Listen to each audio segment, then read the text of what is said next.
Assalamualaikum warahmatullahi wabarakatuh. Perkenalkan, nama saya Yesa Roselia Listiana dari kelas 1 BPGSD dengan NIM 2008787 akan mempresentasikan hasil isai yang telah saya buat dengan judul Efektivitas Belajar Online di Tengah Pandemi COVID-19. Baik, langsung saja ke materi yang pertama. Sebenarnya apa sih COVID-19 itu? COVID-19 atau Coronavirus Disease merupakan wabah yang disebabkan oleh virus. COVID-19 itu juga merupakan keluarga dari virus flu, yaitu SARS dan MERS. Lalu apa sih ciri-ciri orang yang terjangkit COVID-19 itu? Apakah ada ciri-ciri khususnya? Tentu saja ada beberapa ciri-ciri khusus orang yang terkena virus corona. Yang pertama adalah demam tinggi, yang kedua mereka akan merasakan batuk kering, dan yang baru-baru ini diketahui adalah orang-orang yang terjangkit COVID-19 akan kehilangan kemampuan untuk mencium bau ataupun merasakan sesuatu. Yang selanjutnya, bagaimana sih cara kita agar terhindar dari COVID-19 ini? Tentunya ada dong beberapa cara agar kita terhindar dari corona ini. Yang pertama, cuci tangan dengan air mengalir selama 20 detik sesuai dengan anjuran WHO. Yang kedua, hindari kerumunan karena corona ini sangat mudah ditularkan dari satu orang ke orang lain. Dan ketika di tempat umum, usahakan jaga jarak minimal 1 meter. Yang ketiga, konsumsi vitamin untuk meningkatkan kekebalan tubuh. Dan yang terakhir, menggunakan masker jika kita hendak keluar rumah. Nah, ngomong-ngomong tentang COVID-19 ini, tentunya ada beberapa kebijakan pemerintah untuk mencegah tertularnya atau menyebarnya virus corona ini. Karena virus corona ini sangat mudah tertular antara satu dengan yang lainnya, maka pemerintah melakukan kebijakan atau membuat kebijakan seperti work from home atau kerja dari rumah dan PJJ atau pembelajaran jarak jauh yang sedang hangat diperbincangkan di kalangan para pelajar maupun mahasiswa. Baik, selanjutnya apa sih pembelajaran jarak jauh itu? Pembelajaran jarak jauh itu sudah diberlakukan mulai awal tahun 2020, tepatnya pada bulan Maret. Pembelajaran jarak jauh ini bertujuan untuk mengurangi resiko penyebaran COVID-19 karena COVID-19 ini sangat rawan untuk ditularkan di tempat-tempat keramaian. Pembelajaran jarak jauh ini menggunakan pemanfaatan teknologi yang semakin canggih untuk melakukan pembelajaran secara daring. Nah, apa saja sih sebenarnya dampak positif dan dampak negatif dari pembelajaran jarak jauh ini? Ada beberapa dampak positif diberlakukannya pembelajaran jarak jauh ini.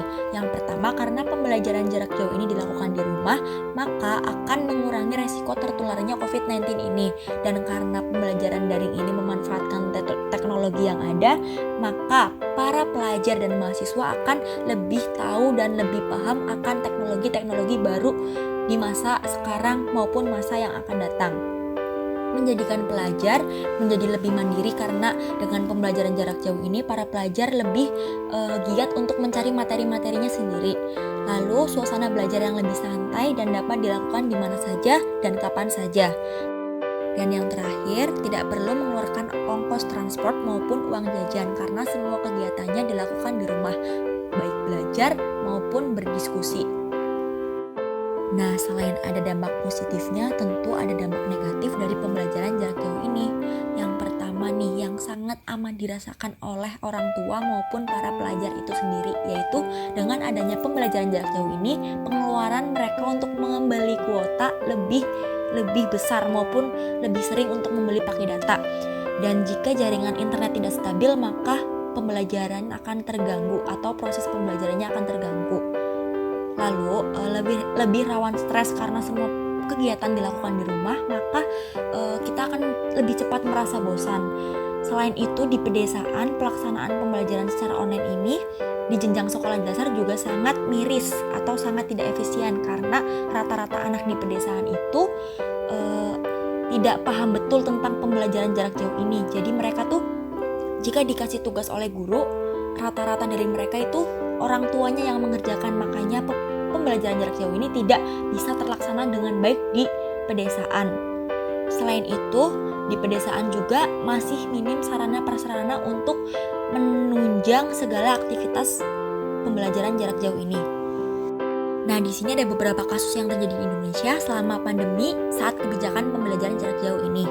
Yang pertama ada seorang siswa yang bunuh diri karena beban tugas, dan yang kedua ada anak SD yang tewas karena dibunuh orang tuanya saat susah diajari saat belajar online.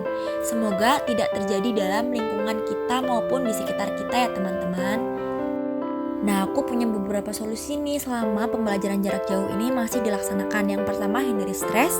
Yang kedua, jangan terlalu menjadikan tugas sebagai beban hidup kita. Dan yang terakhir, jangan panik. Kerjakan satu persatu tugas yang ada, karena sesungguhnya tugas akan selesai pada waktunya. Jadi jika kita panik kan justru akan menghambat kita untuk mengerjakan tugas tersebut, dan akhirnya tugas pun semakin lama semakin menumpuk. Maka yang harus kita lakukan adalah santai, kerjakan satu persatu, semua pasti akan beres pada waktunya. Mungkin cukup sekian yang dapat saya sampaikan. Terima kasih sudah menyimak dari awal sampai akhir. Mohon maaf jika ada kesalahan, karena sesungguhnya kesempurnaan hanya milik Allah semata. Wabillahi taufiq wal hidayah. Wassalamualaikum warahmatullahi wabarakatuh.